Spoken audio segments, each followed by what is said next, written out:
Bien-aimés en Jésus-Christ, salut et bienvenue à WIFNU, notre communauté qui lit la Bible ensemble pour connaître les promesses qu'il y en a en Jésus-Christ, notre Seigneur, notre Sauveur et notre espérance. Nous continuons avec Jean chapitre 9. Guérison d'un aveugle né. Jésus fit en passant un homme aveugle de naissance.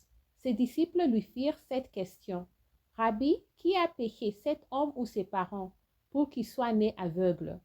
Jésus répondit, ce n'est pas que lui ou ses parents aient péché, mais, je tourne la page, c'est afin que les œuvres de Dieu soient manifestées en lui. Il faut que je fasse, tandis qu'il est jour, les œuvres de celui qui m'a envoyé. La nuit vient où personne ne peut travailler. Pendant que je suis dans le monde, je suis la lumière du monde. Après avoir dit cela, il cracha à terre et fit de la boue avec sa salive. Puis il appliqua cette boue sur les yeux de l'aveugle et lui dit, va et lave-toi au réservoir de Siloé, nom qui signifie envoyé. Il y alla, se lava et s'en retourna voyant clair. Ses voisins et ceux qui auparavant l'avaient connu comme un mendier disaient, n'est-ce pas là celui qui s'est tenu assis et qui mendiait? L'un disait, c'est lui, d'autres disaient, non, mais il lui ressemble. Et lui-même disait, c'est moi. Il lui dit donc, comment tes yeux ont-ils été ouverts? Il répondit, l'homme qu'on appelle Jésus a fait de la boue, a honte mes yeux et m'a dit, va au réservoir de Siloé et lave-toi. J'y suis allé, je me suis lavé et j'ai recouvré la vue. Il leur dit, où est cet homme? Il répondit, je ne sais. Ils menèrent vers les pharisiens celui qui avait été aveugle. Or, c'était un jour de sabbat que Jésus avait fait de la boue et lui avait ouvert les yeux. De nouveau, les pharisiens aussi lui demandèrent comment il avait recouvré la vue. Et il leur dit, il a appliqué de la boue sur mes yeux, je me suis lavé et je vois. Sur quoi quelques-uns des pharisiens dirent, cet homme ne vient pas de Dieu, car il n'observe pas le sabbat. D'autres dirent, comment un homme pécheur peut-il faire de tels miracles? Et il y eut division parmi eux. Il dit encore à l'aveugle, toi, que dis-tu de lui? Sur ce qu'il t'a ouvert les yeux. Il répondit, c'est un prophète. Les Juifs ne crurent point qu'il eût été aveugle et qu'il eût recouvré la vue, jusqu'à ce qu'ils eussent fait venir ses parents. Et ils les interrogèrent, disant, et c'est là votre fils, que vous dites être né aveugle. Comment donc voit-il maintenant? Ses parents répondirent, nous savons que c'est notre fils et qu'il est né aveugle. Mais comment il voit maintenant ou qui lui a ouvert les yeux? C'est ce que nous ne savons. Interrogez-le lui-même. Il a de l'âge. Il parlera de ce qui le concerne.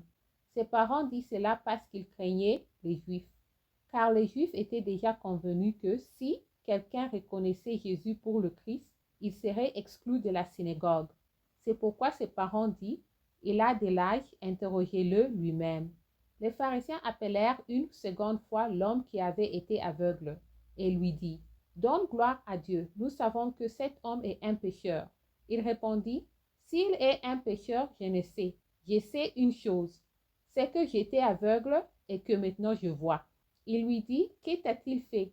Comment t'a-t-il ouvert les yeux? Il leur répondit, je vous l'ai déjà dit et vous n'avez pas écouté. Pourquoi voulez-vous l'entendre encore? Voulez-vous aussi devenir ses disciples? Ils l'injurièrent et dit, c'est toi qui es son disciple. Nous sommes disciples de Moïse. Nous savons que Dieu a parlé à Moïse, mais celui-ci, nous ne savons d'où il est. Cet homme leur répondit, il est étonnant que vous ne sachiez d'où il est, et cependant il m'a ouvert les yeux.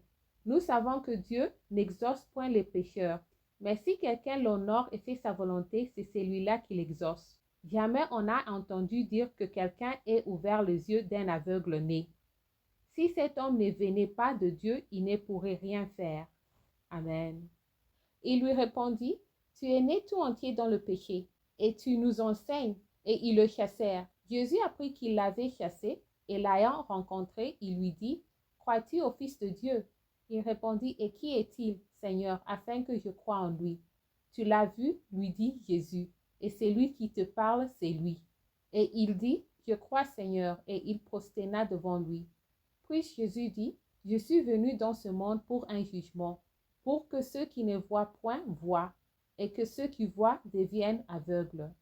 Quelques pharisiens qui étaient avec lui, ayant entendu ces paroles, lui dit, « Nous aussi sommes-nous aveugles? » Jésus leur répondit, « Si vous étiez aveugles, vous n'auriez pas de péché.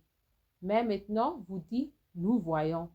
C'est pour cela que votre péché subsiste. » Merci d'avoir lu ensemble. J'améliore mon français en lisant la Bible. Restez en Jésus-Christ et shalom.